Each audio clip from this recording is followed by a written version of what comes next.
Hello बच्चों, good afternoon.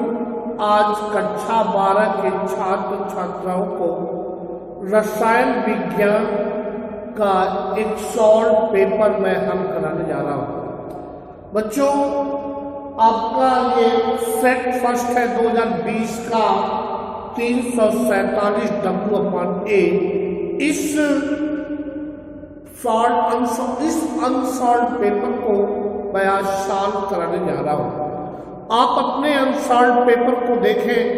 मैंने इस अनसॉल्व पेपर को आपको PDF के रूप में भी भेज दिया है। पहला क्वेश्चन आपके सामने लिखा हुआ है कि ग्रेफाइट है, उसमें 4 ऑप्शन दिया हुआ है। पहला आपका आयनिक ठोस, दूसरा आपका धात्विक ठोस और तीसरा आपका जो है सहसंयोजित ठोस और चौथा आपका आणविक ठोस। मैं बता दूं, आयनिक ठोस को आप आयनिक सॉलिड कहते हैं। और इसी क्रम में मैं बता दूं आपको कि बहुत इम्पोर्टेंट चीज है, आप धात्विक ठोस को आप मेटेलिक ठोस कहते हैं। और इसी क्रम में आपको बता दूं कि नाउ जो कि आपका ये सहसंयोजित ठोस जिसको कोवैलेंट सॉलिड और धात्विक ठोस आणविक ठोस जिसको मॉलिक्यूलर ठोस सॉलिड कहते हैं। तो आपको ग्रेफाइट आपको मालूम होना चाहिए।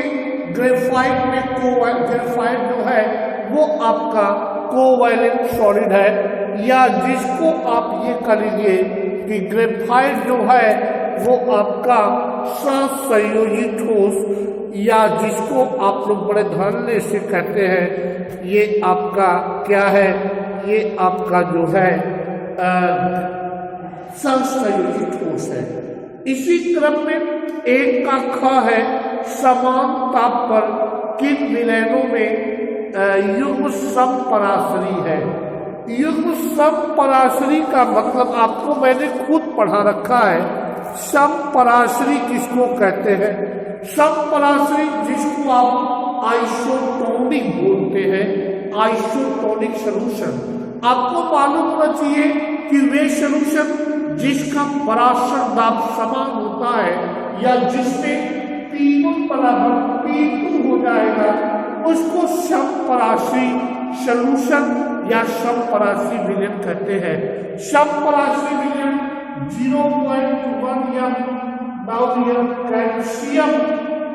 कैल्शियम नाइट्रेट CaNO3 एंड जिसको आप ये कह सकते हैं 0.1 मोलर, इसको मोलर बोलते हैं। 1 ये आपका जो है सोडियम सल्फेट।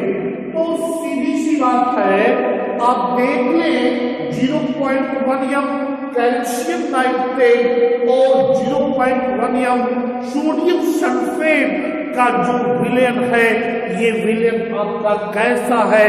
ये विलयन जो है समपराशरी है, यानी ये जो दोनों कपल सॉल्यूशन है। ये कौन सा couple solution? 0.1 calcium nitrate, 0.1 sodium sulphate. ये बेटा आपका क्या है? ये बेटा जो है ये आपका आइसोटोनिक सॉल्यूशन है, अर्थात इन सॉल्यूशन के लिए P1 बराबर P2 होता है। इसी क्रम में आपको मैं अब एक का ग ले चल रहा हूं। एक का ग क्या है कि आपको 4 धातु दिया हुआ है, उसके मानक इलेक्ट्रोड विभव। जैसे एक आपका धातु A है, एक आपका B है, एक आपका C है और एक आपका D है। तो जो एक धातु है, इस धातु का जो इलेक्ट्रॉन विभव है वो 0.15 वोल्ट। इसी क्रम में जो आपका B है उसका -2.0 वोल्ट, और जो आपका C मेटल है या C धातु है उसका +0.34 वोल्ट, और जो आपका D मेटल है वो D मेटल उसका जो आपका मानक इलेक्ट्रॉन विभव या जिसको आप लोग स्टैंडर्ड इलेक्ट्रोड पोटेंशियल बोलते हैं वो आपका -0.76 वोल्ट है। आपको इन धातुओं को घटती हुई सक्रियता के क्रम में लिखना है तो सबसे पहले आपका बी मैं बता दूं, बी ये घटती हुई सक्रियता का क्रम लिख रहा हूं, B is greater than D और इसी क्रम में greater than C and greater than A. आपको मालूम होना चाहिए, सिंपल सी बात है, जिसका मानक इलेक्ट्रॉन विभव का मान जितना अधिक होता है उसकी जो सक्रियता है उतना ही कम होगी, अर्थात ए की सक्रियता सबसे कम होगी और सबसे अधिक किसकी होगी, ये बी की है। तो आप देख लें ये सक्रियता का घटता हुआ क्रम है। इसी क्रम में आपको लिखा हुआ मिलेगा, दिया हुआ है कि निम्न में से कौन सी शून्य कोण की अभिक्रिया है, शून्य कोण की अभिक्रिया। तो मैं आपको बता दूं H2+Cl2 और ये H की उपस्थिति में रिएक्शन हुआ है 2HCl, ये आपका शून्य कोण की अभिक्रिया है। मैं थोड़ा सा एक्सप्लेनेशन दे दूं, शून्य कोण की अभिक्रिया किसको कहते हैं। सीधी सी बात है, शून्य कोण की अभिक्रिया मीन्स वो अभिक्रिया या वो रिएक्शन जिसमें आपका अभिक्रिया का जो वेग है वो अभिकर्मक की शांतता पर निर्भर नहीं करता है। आपको मैं बता दूं ये Hν जो है ये फोटोनिक एनर्जी, Hν जो फोटोनिक एनर्जी है, आपको ये भी मालूम होना चाहिए कि जो ये फोटोनिक एनर्जी है वो इसको स्पष्ट करता है कि यहाँ पर होमोलिटिक विखंडन होगा। जब होमोलिटिक विखंडन होगा तो दैट विल बी श्योर, आपको ये मैं बताऊं, आप ये कहेंगे कि यहाँ पर कंसंट्रेशन मीन्स हाइड्रोजन और क्लोरीन के कंसंट्रेशन में कोई चेंजिंग नहीं होगी, जिसको आप लोग कह लेते हैं ये आपका किस कोण का रिएक्शन है, ये आपका जो है ये शून्य कोण का रिएक्शन है। अब इसके बाद आपको लिखा गया है क्वेश्चन ए का अंगा।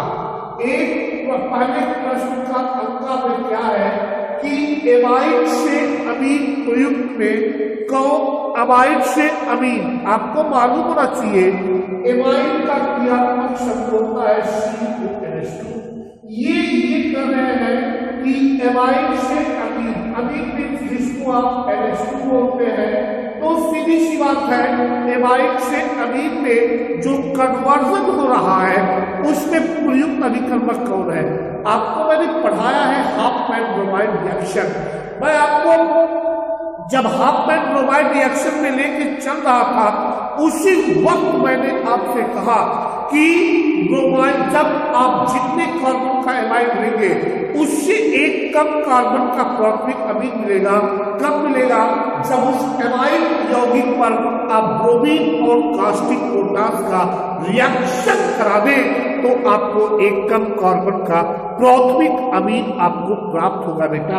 उसको मैं बता दूं, इसका मतलब यहाँ पर कौन सा रिएक्ट लेंगे, ब्रोमीन और आपका कास्टिक पोटास या कास्टिक सोडा को भी आप ले सकते हैं।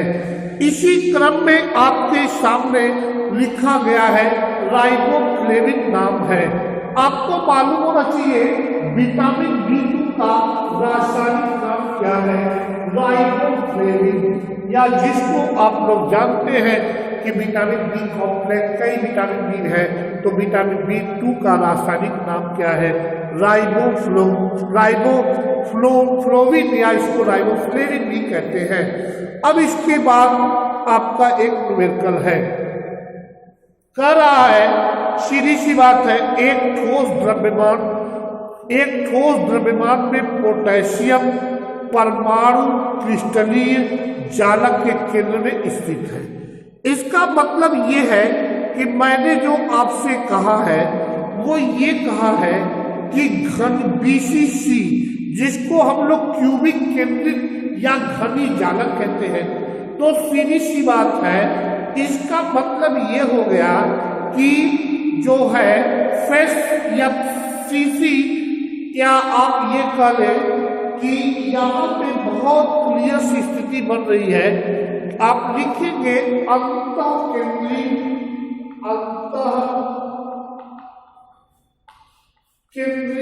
अंतःकेंद्र घनीय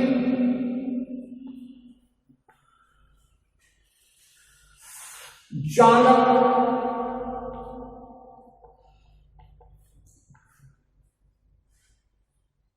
शरीर क्यूबिक केंद्रित, शरीर क्यूबिक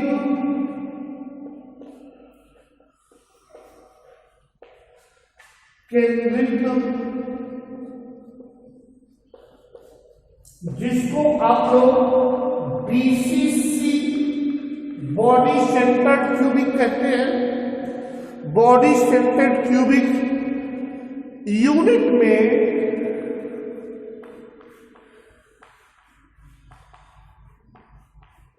दो जालक पॉइंट, दो जालक पॉइंट, या उसी को बिंदु कह लीजिए, बिंदु प्रति यूनिट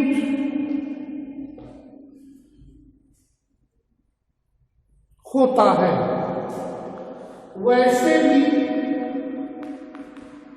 आप न्यूमेरिकल को पढ़िए तो न्यूमेरिकल दिया हुआ है दो, ये आपका प्रश्न 2 का वैक्सांक राउंड, उसमें लिखा हुआ है एक ठोस द्रव्यमान में पोटेशियम परमाणु क्रिस्टलीन खनिज जालक केंद्र में स्थित है।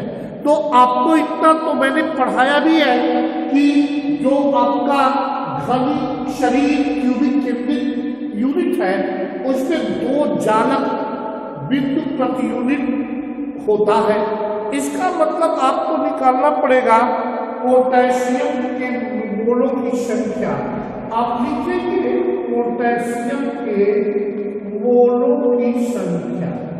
सीधी सी बात है, आपको मालूम होना चाहिए मोलों की संख्या का मतलब उस पदार्थ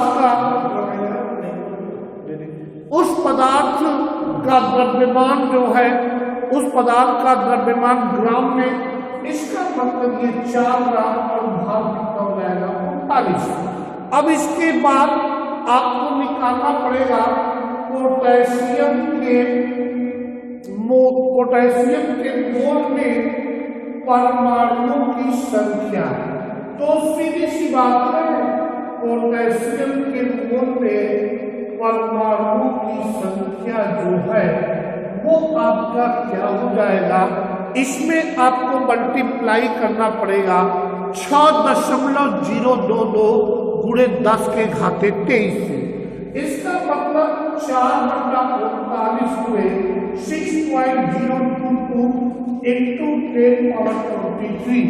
तो सीधी सी बात है, या इसको मैं यहां से लिखूं तो और भी अच्छा हो जाएगा, पूरा का पूरा आपको स्पष्ट दिखाई देगा। 6.022 गुणे 10 के घाते 23।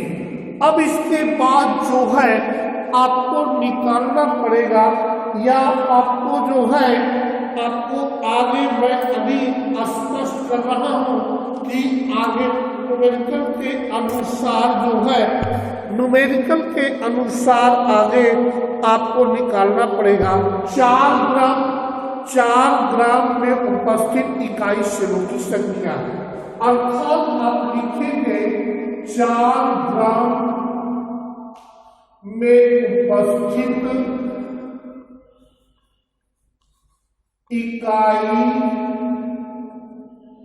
4 ग्राम में उपस्थित इकाई सेलों की संख्या। तो ऐसे कंडीशन में आप क्या करेंगे, ये सेलों की संख्या जो होगी उसको आप क्या करेंगे, पूरा कर देंगे। तो ये आपका क्या हो जाएगा, आप सीधी से लिखेंगे 4×6.022 गुणे 10 के घात 23 और ये बटा 39 और ये गुणे 2। आप कहेंगे 2 का क्यों गुणा किया आपने, तो मैं आपको ये बता चुका हूं कि ये अंतर केंद्रीय घनी जालक शरीर क्यूबिक केंद्रीय या बॉडी सेंटर क्यूबिक यूनिट में 2 जालक प्रति यूनिट होता है। ऐसे क्रम में आपको ये मिल गया। आप इसको सॉल्व करेंगे तो आपको सॉल्व करने पर क्या मिलेगा, 3.09 गुणे 10 के घात 22 और ये आपका जो है ये क्या हो जाएगा, इकाई सेल। इसका मतलब ये हो गया बेटा कि आप ध्यान से देखें तो आपको जो प्रश्न दिया गया है उस प्रश्न में पूछा जा रहा है, क्या पूछा जा रहा है कि पोटेशियम के 4 ग्राम में अनुमानित इकाई सेलों की संख्या। देखिए मैंने कुछ नहीं कहा, मैंने सबसे पहले ये पता लगा लिया कि बीसीसी में आपका कितना आपका जो है जालक या जालक पॉइंट प्रति यूनिट होता है, उसको मैं पता कर लिया। तो पोटेशियम के मोलों की संख्या, चूंकि 4 ग्राम पोटेशियम दिया है तो मोलों की संख्या बराबर आप जानते हैं पदार्थ की मात्रा ग्राम में बटा पदार्थ का क्या होता है अनुभाग। तो सीधी सी बात है, यहाँ पर आपने सीधे 4/39 पदार्थ पोटेशियम का परमाणु भार 39 है, वही उसका अनुभाग यहाँ हो जाएगा। अब इसके बाद हमने निकाल लिया कि पोटेशियम के मोल में परमाणु की संख्या, यानी जो 4/39 मोल है उसको परमाणु की संख्या में कन्वर्ट करेंगे तो 6.022 × 10⁻23 से मल्टीप्लाई कर दें, तो वही काम मैंने किया। इसके बाद फिर 4 ग्राम में उपस्थित इकाई सेलों की संख्या, तो वहां पे 2 बीसीसी है, 2 से डिवाइड भी कर दिया और लास्ट में आपको क्या मिला कि 4 ग्राम में उपस्थित इकाई सेलों की संख्या 3.09 × 10 के घात 22 है। तो इस तरह से ये आपका प्रश्नोत्तर 2 का क हमने कर दिया, या 2 के क को न्यूमेरिकल सॉल्व कर दिया। अब मैं आपके सामने 2 का ख चल रहा हूं लेकर के, आपके सामने 2 का ख क्या करता है आप ध्यान दें तो आप ये कहेंगे ये 2 का ख जो सेट फर्स्ट 2020 347 W/A का जो 2 प्रश्नोत्तर 2 का ख, तो सीधी सी बात है इस प्रश्नोत्तर 2 के ख में क्या है आप ध्यान दीजिए। ये सॉल्यूशन से क्वेश्चन है, कर रहा है एक अवाष्पशील पदार्थ के। आपको मैं ये सेट व्हाट्स कर दिया ग्रुप में, आप देख लीजिए पीडीएफ ग्रुप में गया, उससे आप उस क्वेश्चन को पढ़ सकते हैं। मैंने कहा एक अवाष्पशील ठोस को के 2.5 ग्राम को, इसका मतलब एक नॉन वोलेटाइल आपका क्या है, एक नॉन वोलेटाइल सबस्टेंस है, उस सबस्टेंस की मात्रा 2.5 ग्राम। इसका मतलब स्मॉल w बराबर 2.5 ग्राम आपका दिया है। फिर आगे कह रहा है 100 ग्राम बेंजीन में घोला गया, इसका मतलब बेंजीन को यहाँ पर बेटा सॉल्वेंट के रूप में प्रयोग किया गया है, तो कैपिटल W बराबर कितना हो गया 100 ग्राम, ये कैपिटल W हो गया। और इसी क्रम में फिर आगे कर रहा है कि क्वथनांक घोलने पर क्वथनांक की 0.4 डिग्री सेंटीग्रेड 0.4 डिग्री सेंटीग्रेड की वृद्धि हुई। इसका मतलब डेल्टा टीवी, आपके सामने डेल्टा टीवी जो है 0.4 डिग्री सेंटीग्रेड दिया हुआ है। आप ध्यान से देखें तो फिर आगे आपको न्यूमेरिकल में ही लिखा है कि बेंजीन के लिए मोलर उन्नयन स्थिरांक, इसका मतलब मोलर एलिवेशन कांस्टेंट, जिसको आप लोग केवी से प्रदर्शित करते हैं, ये केवी का मान 2.67 दिया हुआ है।